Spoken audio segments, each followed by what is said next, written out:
నమస్కారం. ఈరోజు మనం భగవద్గీతలోని అర్జున విషాద యోగం నుండి శ్లోకం 37 యొక్క భావాన్ని తెలుసుకుందాం. శ్లోకం: తస్మాన్నార్హా వయం హంతుం ధార్తరాష్ట్రాన్ స్వబాంధవాన్ స్వజనం హి కథం హత్వా సుఖినః శ్యామ మాధవ. భావం: అర్జునుడు ఇలా అంటున్నాడు, అందువల్ల మన స్వబంధువులైన ధృతరాష్ట్రుని కుమారులను చంపడం మనకు తగదు. మన స్వజనాన్ని చంపి మనం ఎలా సుఖంగా జీవించగలం ఓ మాధవ.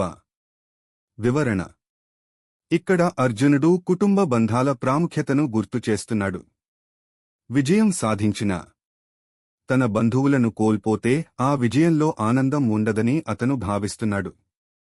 ఇది మన జీవితానికి ఇచ్చే సందేశం. విజయానికి ముందు విలువలు ముఖ్యమైనవి.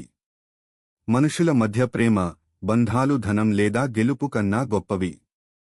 అర్జునుడి హృదయంలో ఉన్న కరుణ, ధర్మం పట్ల ఉన్న గౌరవం మనకు మంచి ఆలోచనను నేర్పుతుంది. ఇలాంటి భగవద్గీత శ్లోకాల అర్థం తెలుసుకోవాలంటే మా ఛానల్ను సబ్స్క్రైబ్ చేయండి. వీడియో నచ్చితే లైక్ షేర్ చేయండి. ధన్యవాదాలు.